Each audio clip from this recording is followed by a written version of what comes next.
Ketika kamu pulang kampung, pasti sudah terbiasa melihat tos serba maupun supermarket kan? Tetapi, pernahkah kamu melihat mall di kampung halamanmu? Atau kampung halaman yang belum ada supermarketnya? Berarti kampung halamanmu belum termasuk program usaha pemerataan pembangunan dong ya. Terus, apa sih usaha pemerataan pembangunan itu? Adakah hambatan dan tantangan dalam usaha pemerataan pembangunan? Bersama saya, Rizky Ramdhani dari perwakilan kelompok 3, kelas 12 IPS 6 akan membawakan topik tentang usaha pemerataan pembangunan. Selamat menyaksikan.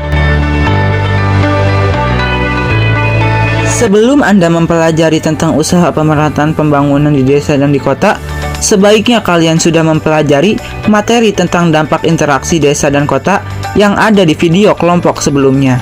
Di video kali ini, kita akan melanjutkan materi tentang interaksi keuangan desa dan kota, terutama tentang usaha pemerataan pembangunan di desa dan di kota.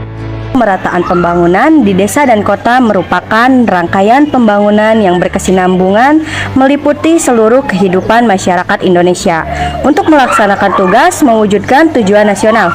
Pemerataan pembangunan berlangsung tanpa henti dan dilakukan untuk memenuhi kebutuhan masa sekarang tanpa mengurangi kemampuan generasi yang akan datang untuk memenuhi kebutuhannya.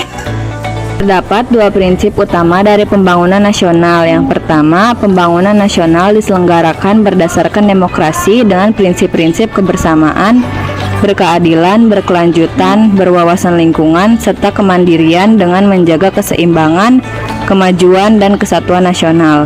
Yang kedua, perencanaan dan pembangunan nasional disusun secara sistematis, terarah, terpadu, menyeluruh, dan tanggap terhadap perubahan. Usaha pemerataan pembangunan sudah diatur dalam peraturan yang dikenal dengan nama Rencana Pembangunan Jangka Panjang atau RPJP dan Rencana Pembangunan Jangka Menengah atau RPJM. Rencana Pembangunan Jangka Panjang adalah perencanaan pembangunan untuk kurun waktu 20 tahun.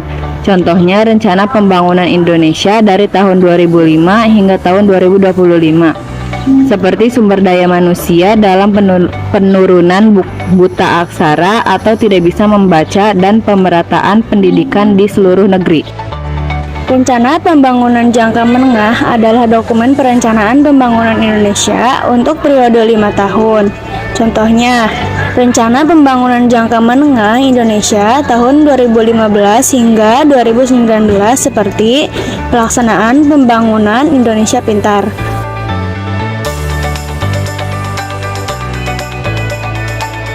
Masalah pembangunan dalam bidang wilayah dan tata ruang dapat dibagi menjadi dua, yaitu yang pertama permasalahan pembangunan wilayah secara umum dan kedua permasalahan pembangunan wilayah secara khusus.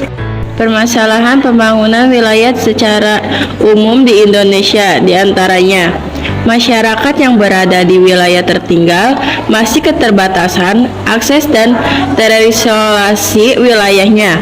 2. Banyak wilayah yang memiliki produk unggul dan lokasi strategis sebelum dikembangkan secara optimis. 3. Wilayah yang berbatasan memiliki sumber daya alam yang besar, berpotensi akan sangat jauh tertinggal. Sementara permasalahan pembangunan wilayah secara khusus di Indonesia bisa dilihat dari 3 hal diantaranya. 1. Tata ruang dalam kondisi kritis seperti pembangunan lahan yang masih tepat guna. 2. Memunculkan urbanisasi yang tidak terkendali. 3. Kota-kota metropolitan memunculkan dampak negatif seperti permukiman kumuh dan tingkat kriminalitas tinggi. Selain memiliki masalah, ternyata pembangunan juga memiliki tantangan yang cukup banyak. Antara lain yang pertama, pengaturan tata ruang sesuai peruntukan untuk mengatasi krisis tata ruang yang telah terjadi. Yang kedua, pengurangan kesenjangan pembangunan antar wilayah untuk menjaga stabilitas dan kesatuan nasional. Yang ketiga, menyiapkan diri untuk menghadapi pasar global demi mendapatkan keuntungan maksimal. Nah, itu tadi materi tentang usaha pemerataan pembangunan di desa dan di kota. Jadi, selain memiliki prinsip pemerataan pembangunan di desa dan di kota, juga memiliki keberagaman tantangan.